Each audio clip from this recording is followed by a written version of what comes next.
Thank you.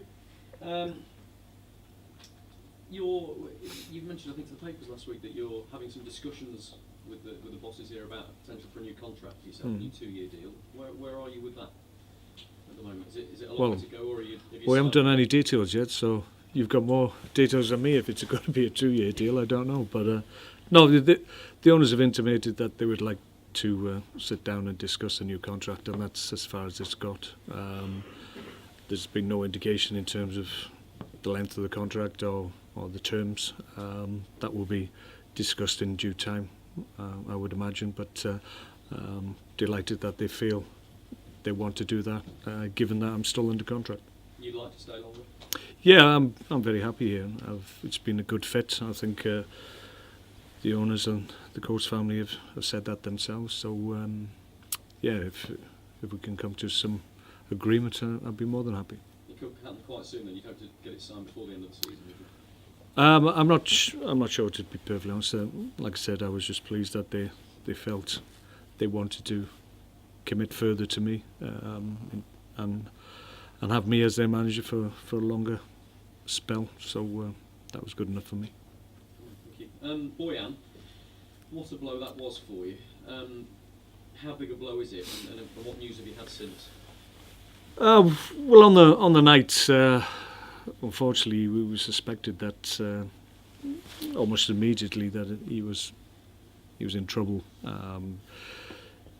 He was obviously examined in the dressing room immediately, and with those injuries, there's certain things that you can do to the leg to get an understanding of what's going on, and obviously there was an indication that it was a serious injury almost immediately after the game. So that was a shame for not least the boy himself, who's been absolutely magnificent in recent weeks and was a big influence on what we were doing. But I think it's one of those. I think he's very philosophical about it. He understands that these things happen. I think his first words to me were that that's football and that's what it's like. There's no rhyme or reason for the injury. It's just 1,000,000 to 1 chance. Unfortunately, the leg's been put in the one position that basically puts too much pressure on the ligament, and it doesn't matter how much training or whatever you do and how much strength you have in your quads and your lower body. If you put the leg in that position and you put that much stress through the ligament, then there's a chance that it might pop. Unfortunately, that's what's happened. But he's very positive, as I say. He knows there's a lot of hard work ahead for him, but he's very, very positive, and he's looking hopefully to get back for pre-season. If everything goes well, then that might be an outside chance. Will he need an operation, and will he have treatment? Yes, yeah. No, that's not. Those details haven't been ironed out yet. But yeah, he needs the operation. Obviously, it's a rupture of the cruciate ligament, so it's a significant injury, which will need time. But he's a good professional, very strong mentally, I feel, and he'll come through it, and he'll be stronger for it. Does it alter your plans for the last few days of this transfer window? Might you need another creative player with him and Bodem out? Well, we were looking at certain things. I'm not one of those that jumps in the market, panic buys towards the end. I think that's the wrong thing to do. Okay, circumstances of the team possibly have changed somewhat, but I still think we've got a lot of good players that can come in and fill the void. And if you look at the makeup of the squad as it stands today, it's basically mirrors what we had last year, and we didn't too badly last year. So it's an opportunity for some of the guys that haven't had as much football as they'd hoped and just missed out on a few games of late to come in and make an impact like Bojan did, because obviously he wasn't in at the beginning of the season, went out of the team and had to work his way back. So it's an opportunity for somebody else to do similar things. I know you don't like talking about specific players, and I appreciate that, but you have been heavily linked with Chung Yong Lee. Is there anything you could tell us about him, or any interest you might have in him? No, there's no interest. That's a straightforward one. Thank you. That does help when you can say no sometimes, because it stops all rumour mill. Okay. Robert Huth, though, we understand, is at Leicester at the moment having some talks. Yeah. You expect that to happen, do you? Yeah, I think so. I think Robert indicated he wanted to play. The likelihood of him playing for us in the coming weeks was probably low, and I think we accept that. I had a good conversation with him and told him where I stood in terms of my thinking in regards to his situation. He fully understood what I was saying, and we both agreed he needed games, really. So this is an opportunity. Probably the fact that it's a Premier League team is one that you would think Rob would want to do, because that's the level he's at. From our point of view, selfishly, I suppose we would probably have preferred a Championship club, because then that gives us the option to have a recall if we needed. But given the strength and the quality that I have in the position that Robert plays in, I think we've got enough to cover any eventualities. So it's a good opportunity for Robert to get back playing Premier League football, which is what we want him doing, and then come the summer he's back with us. And the other good news this week, Peter Crouch and Glenn Whelan signing their new contracts. Crouch in particular, I think, has caught the fans' imagination a little bit, because there were reports of interest in him. How much interest was there from other clubs, and did that prompt you to move things a bit quicker? Well, I'm sure there was interest. It never progressed to any great degree because I think Peter himself intimated to anybody he talked to was that basically his intention and his hope was that he'd be offered something here that would allow him to stay, and thankfully that's what we've been able to do, and he's absolutely delighted. I think you can see by his messages in social media and whatever that he's absolutely delighted. I haven't seen him at the training ground. He's a little bit of ribbing from the guys, but we're all delighted that he's going to be part of what we're doing for the next couple of years, because not only is he an accomplished football player, but he's a great guy in and around the group as well, and that's one of the factors that was obviously considered when we went back to him with the offer that thankfully he's been able to accept.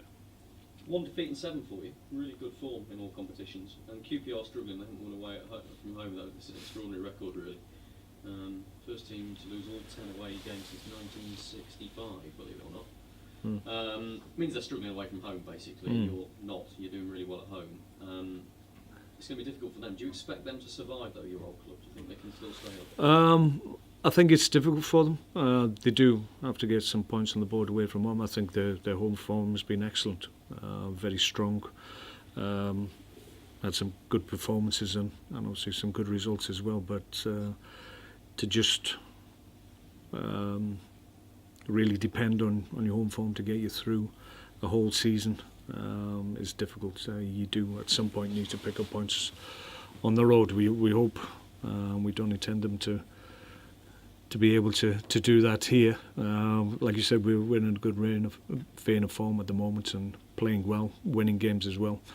So we're very confident at the moment. So we'll make it difficult for them. I think they accept that coming to the Britannia is a difficult fixture for them, as all away fixtures seem to be at the moment for them. But you sense they will turn that around. They will get points on the board. But the key from our point of view is to make sure it doesn't happen against us. Team news for us? Anybody else struggling or anybody close to coming back? No, I think we're okay. Mamdiouf has arrived back. He's been in the training ground. He's done a session just to get the travel out of his legs, so he should be available. Everybody else from Monday night, apart from Bojan, obviously, is available. Thank you very much. Okay. Mark, you mentioned the approach, but how pleased were you to sign Glenn Whelan to along with it? Yeah, really pleased. Glenn's been part of this club for a long time, and he's got a real empathy for the club and a real feeling for it. And I think it would be really difficult for him to leave this club, because he's experienced so much here and come through different levels with the club, and always been part of what's happening here. He's seen an awful lot of people. People have questioned him in the past, and people assumed that probably he wouldn't be at the club, playing in the Premier League or wherever, and he's seen all comers off, and that's credit to him as an individual and as a professional football player. So we're delighted that he's going to be part of what we're doing as well, the same as Peter. He deserves it because last year arguably he was one of our better players for the team. So all in all, on the back of some disappointing news with Bojan's injury, we've been able to have some good news with Peter and Glenn re-signing. So we're delighted. With the offer seemed to be on the table for a while, was it ever in doubt that he would extend it? Well, I think he was looking for a longer period, and I think there was some debate over that. But in the end, I thought it makes sense to everybody that he was deserving of the extra year, and that's what was offered by the club, and thankfully he's accepted that. John Walker's contract ends at the end of the season. Is he in line for talks? I'm sure he will be. Yeah. You'd be happy for him to stay on? Yeah, that's for the summer. It's a little bit. I can't look that far ahead, to be perfectly honest. But yeah, John's doing himself no harm whatsoever at the moment. Mark, Victor Moses back in the team in the FA Cup game, and he got a goal. How important is that for his confidence? Yeah, well, we're pleased. Victor's come back, and he seems to be picking up where he left off, to be perfectly honest. Outstanding goal against Rochdale on Monday, and played very well on the night as well. So we're pleased that he's come back in the fold. He's going to be important because he gives us that little bit of a creative spark that every team needs, and he's one of those players that can change a game and change a result in your favour. So he looks in good nick at the moment. That's encouraging because we'll need his ability and his input from now to the end of the year. Mark, go on. you're against QPR on Saturday, Harry Redknapp again.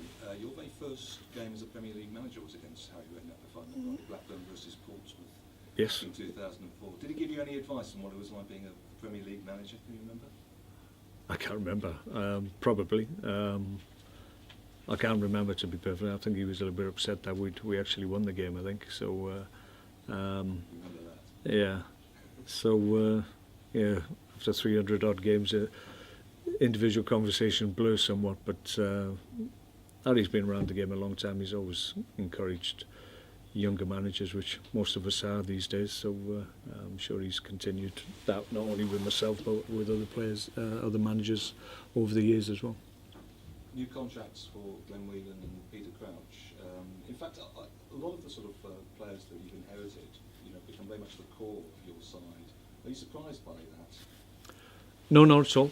No, I think if you remember when I first came in the first few weeks, I talked about having a good group of players, strong mentally, and a group of senior players that really got on with things and made things happen.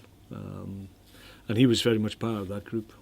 So I saw no reason to try and break that group up, because it was very important. I understood how strong and how important that would be for me as well. So no, he's always been part of a very strong group in terms of mentality and professionalism. So yeah, I'm pleased he's going to continue here.